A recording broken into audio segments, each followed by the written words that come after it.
So guys, habang sila nag-aayos doon at dahil maulan, mas masarap magtanim ngayon tas gabi para kinabukasan ay hindi siya masira. So best time to plant everything is hapon, lalo na pag maulan. Kailangan damihan natin tong, nagpuputol ko na siya guys kasi meron na siyang mga sanga at ito yung pinakamaganda mga bulaklak.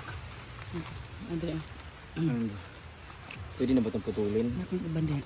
Mahaba na siya pero wala pa siyang buwan yung tangkay. Nami samay. Kailangan yung tangkay na gahi ba? Hindi kailangan kasi yung mga gahi na siya ba? Uwi na ka na siya. Kailangan mag-ano pa kasi siya, magdagdag siya ba? Kailangan kasi mahaba na yung tangkay niya. Ayun kasi dito pa yun, ganun pa eh. So next time na yun siya. Marami naman ang ako nakuha. Tingnan nyo guys yung mga nakuha ko. Tadaan! Lagyan natin ito doon sa libot. Here, kasi may mga dito yun eh. Ha! Ayan. Dagan-dagan ang tingin ko. Marami na siya. Nagpuputol ko na siya kasi ang dami niya ng sanga. Ayun yung sanga na siya dito. Ngayon, marami din sa likod. Music! Music! Patay music. Music! Papatay na music po.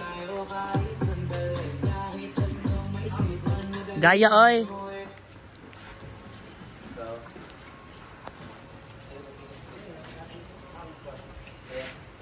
Dito. Ano may pang dagdag? Dito din. Tugsok-tugsok. Kailangan mo ito mo. Na. Hindi pa siya matusok kay Kay sayap imong pagkuan. matigas. Ah, okay, init magud ganina. Ano na natin yun dyan? Dyan. Ito na lang yung iba. Ay may pangkuan. Dungagan pa nimo di ah. Oo, kailangan yung damihan eh. Para the more na mas marami. Gipas lang ta nato nimo pagkuan. Pagka sitaw gani. Ito kasi malambot to dito. The more na mas marami kasi. Mas maganda.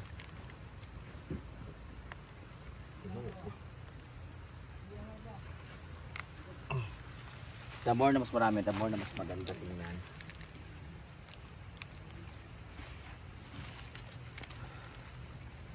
Kailangan natin siyang yan lang pagtanim niyan, tusok-tusok lang. Para siyang parang fortune plant naman ito siya eh.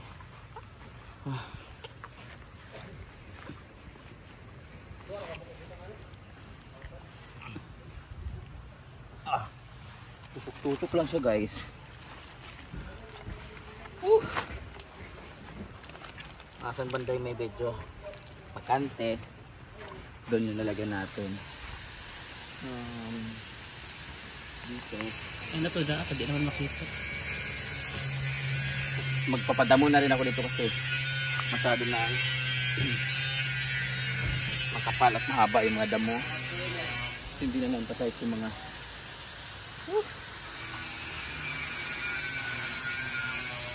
dito.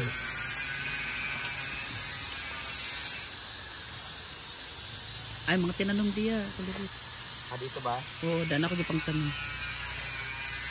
Ito malambot na ego dito. Da nga part ako nang gipang tanom ato mga gipang puno.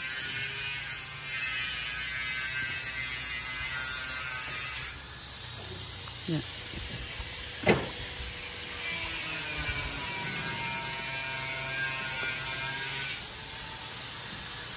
Malambot na ego.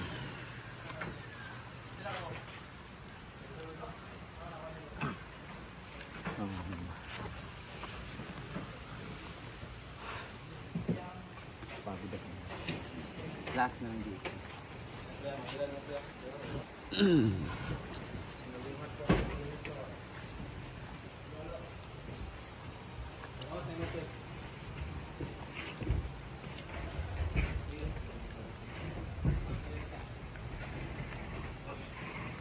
Ayan, tapos didiligan na lang siya. Napagod ako guys. So ito, dati na to, yung tinanim namin ni G-Ford. Tinusok lang din namin siya, tapos diligan lang siya, tapos hindi na siya namatay. So, pinakausap lang namin siya na tumubo kayo ha. Tapos papadamuhan ko na ito dito. Ayan kasi sobrang daming damo. Andito na tayo sa mga boys. Ha, asan na sila?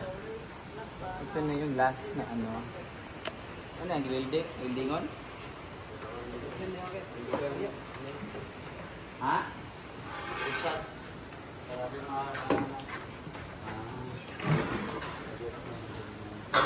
Tingnan natin yung ano dito. Hi. Ang klarong in. Dito. Oh, di ba? Ang aming mga water lily ay bigla na lang silang namulaklak ng different color. May white, yellow, red, and yellow green. Matik kami dito, guys.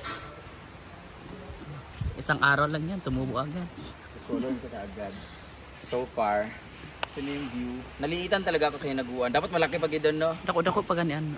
Dapat, sabi ko hanggang dito dapat, oh. Pero okay na yan siguro, no? Temporarily, palumain muna natin.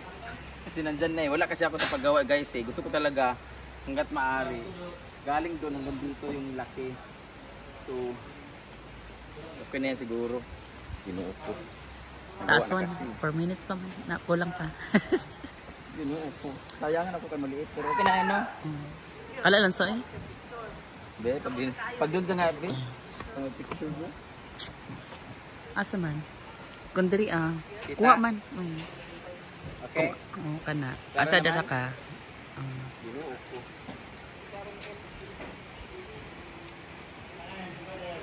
Nalitan talaga ako. Gusto ko hanggang doon talaga yun. Malaki talaga eh. Hinaguan Nature Park ana? Asa man? Gusto ko laki yan ba?